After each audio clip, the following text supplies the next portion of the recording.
Hi guys! Welcome back to my channel. So for today's video is gonna be my first Q&A for the 20,000 subscribers giveaway.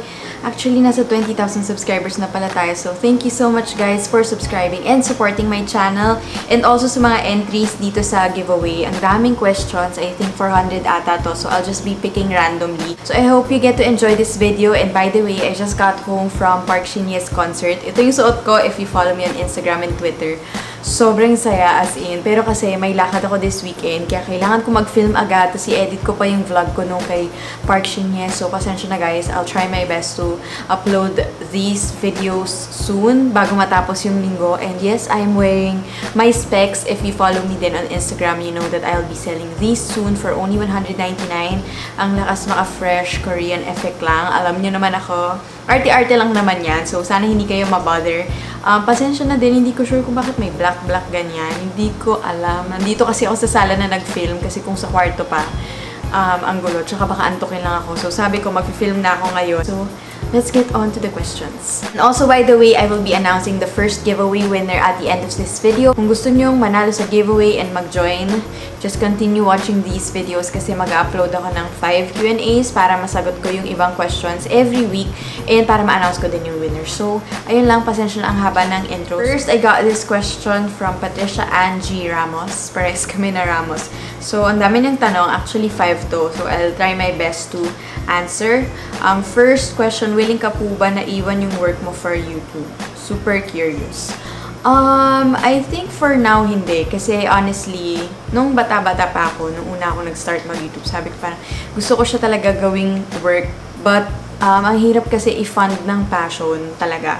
Kung, syempre, kailangan ko ng pera, kailangan ko ng kikitain, kasi kailangan ko for my equipment and everything na kailangan ko for my channel. For now, hindi ko siya kayang iwan kasi masaya naman ako sa ginagawa ko and YouTube is also a passion and working for HR is also a passion for me. So, okay naman sa akin na nababalance ko parehas. Aside from South Korea, ano po yung super gusto mong mapuntahan na country?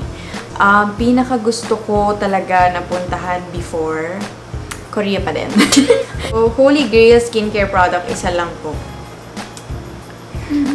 Ang hirap naman nito. But, for now, siguro yung moisturizing lotion ng Cosrx. Sobrang holy grail ko yun. As in, sobrang holy grail talaga. Yun lang yung ginagamit ko minsan na skincare, lalo na pag nagmamadali ako papunta sa work. Yung moisturizing lotion na yun. Part na din siya ng favorites video ko. Nabanggit ko na siya before. It's color blue. I love that product so much, guys. Kung may gusto man kayong itry sa Cosrx, yun talaga kasi sobrang ganda niya. Isang K-drama na matitira sa mundo. Lahat na lang isa. Ang hirap pa. Ano pong pipiliin mo na ulit-ulitin? K-drama fan din po kasi. Pag tinatanong din ako ng favorite K-drama, alam mo, ito yung isa sa mga pinakamahirap na questions talaga for me. Dahil alam nyo guys, sobrang K-drama addict ako kasi. Super, since first year high school, tama ba? Basta 2004-2005, nung Full House, yung kay Rain tsaka kay Song Hye Kyo. Ayun na nga, dami ko explanation. But anyway, siguro, My Love from the Stars. Grabe, sobrang, alam mo yun, din yung nagpabalik sa akin sa K-drama. Pagnood ng K-drama, yung drama na yun ni Jun Ji-yeon tsaka ni Kim Soo-yeon. So, sobrang favorite ko yun as in. Kailan po kasal nyo ni Kuya Dae? Ang dami kong nare-receive na tanong na ganito. Actually, hindi pa rin ako, kahit nung hindi pa ako active sa YouTube, sobrang lagi na yung tinatanong sa amin. As in, kasi nga, 10 years na kami. Pero, wala pa kaming date, walang month or anything. Wala pa talaga. But, if ever naman na ikakasal kami in the future, malalaman niyo din yun. Next is from Renee Grana. Ask ko po, ano pong maa-advise nyo sa mga gusto mag-start sa YouTube like me na walang idea kung paano po sisimulan? May advice, since madami na din nagtatanong sa inyo nito, just do it, as in. Kasi kung hindi mo pagagawin ngayon, kailan pa? Kasi ako din naman before, ginawa ko lang, wala rin naman akong friends na nag-YouTube, wala rin naman tumulong sa akin noon. Kasi dati, nung 2012, wala pa naman masyado. Kasi nag-upload ako ng videos kasi gusto ko siyang gawin, natutuwa ako, and eventually, naging passion ko din yung makeup. So, yun guys, huwag kayong matakot. Huwag nyo isipin yung iisipin ng ibang tao. Basta kung masaya kayo sa ginagawa nyo and wala naman kayong natatapakan ng ibang tao or whatsoever, gawin nyo lang and I will support you. Ito. Gusto ko to eh. Kung follower talaga kayo na itong channel ko and Instagram, alam niyo na anything Korean, sobrang love ko like BTS, K-drama, K-pop. Nagbalik ako sa K-pop lately eh. Ang hirap i-balance ha. So, from Marjorie Panganiban, sino po ang bias wrecker nyo sa BTS? Lahat sila, charot. Pero kasi ang una ko talagang favorite is si Jin. Tapos, si Jimin. So, ang bias ko pag tinatanong ko si Jin tsaka si Jimin. Pero ang wrecker ko, dapat si Jimin eh. Pero, sorry sa mga hindi alam BTS. Pero guys, kung hindi nyo sila kilala, kailangan nyo silang makilala. Panoorin yung videos nila. Sobrang, ang cute talaga nila. As in, sobrang ganda rin ng story ng group. Kaya gusto ko sila. But anyway, wrecker, siguro, I think, si V. Sobrang addict ko sa kanya lately. As in, tuwang-tuwa ako sa kanya kasi personality niya kakaiba. Sobrang talented, sobrang cute niya as in. So, yun. Ayoko nang pahabain pa kasi mapapaisip ako. So, from Diana Factor, ito madali lang kasing question niya. All-time favorite makeup brand. More on Korean beauty kasi ako. So, my favorite all-time kung isang brand lang is Etude House. As in, sobrang favorite ko yung brand na yun. Hindi na ako mag-iisip ng iba pa kasi madami na naman akong masasabi. Pero yun kasi yung unang-unang K-beauty brand na na-try ko and I love Etude House so much. So, from Trisha Ulanday, ano pong masasabi nyo na ikakasal na ang Song-Song couple? Masakit. Charot. Pero kasi, favorite ko sila parehas as in. Mas nauna kong naging favorite si Song Hye Kyo kasi yun nga, sa Full House. Pero oppa ko kasi si Song Joong Ki. Pero nalamat kasi before pa lang naman, ship ko na talaga yung Song-Song couple and alam mo yung may rumors na mag-boyfriend sila, kakasal sila, ganyan. Masaya naman ako kasi hindi naman ako maasa magpapakasal kami ni Song Joong Ki. Maging ano tayo dito, realistic tayo kahit sobrang K-drama fan ako. Hanggang fan lang talaga. Basta pag K-drama talaga napapadaldal ako. Masaya ako super kasi sobrang bagay sila. Tapos sobrang inspiring yung love story nila. Tapos yun nga, before pa lang ata nag-film, gusto na nilang isa't isa. So, di ba? Isipin nyo na lang yung magiging anak nila. Sobrang grabe. Diyosa. Parang sobrang ganda siguro nun, tsaka gwapo. So, yun, sobrang saya. Excited na ako kasi October 31 yun, di ba? Tapos, malapit yun yung birthday ko kasi November 2. Invited ata ako. Charot! Daming nagtanong sa inyo nito. Like, dati-dati pa, babalikan nyo pa yung videos naming dalawa. Hindi naman ganoon kadami, pero karamihan kasi ng vlogs.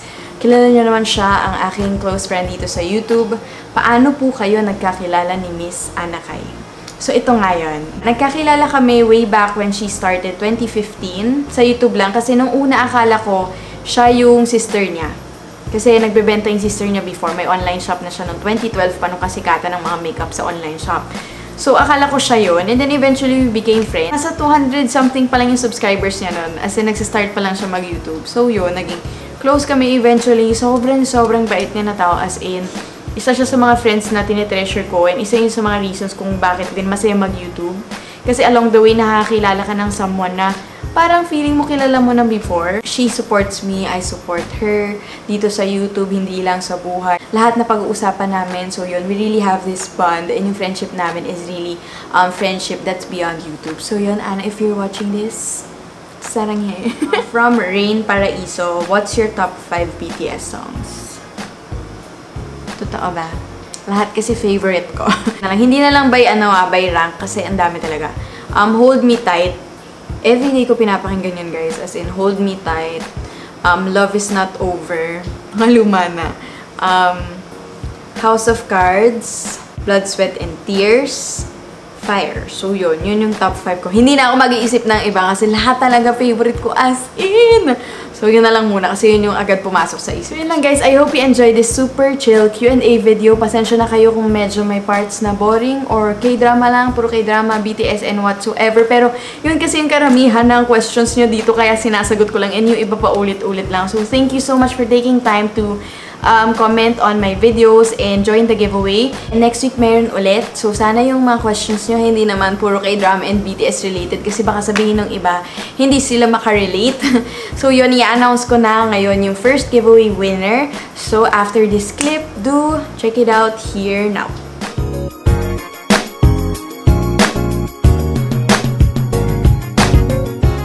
So yun, again, congratulations. I'll be sending you an email, a message on Instagram and Twitter. So if no reply pa, guys, for 24 hours, I mean within 24 hours, I'll be picking a new one. That's it, guys. Again, thank you so much for watching. Don't forget to subscribe to my channel, like this video, comment down below if you want to join my giveaway, and I will see you next time. Bye, guys!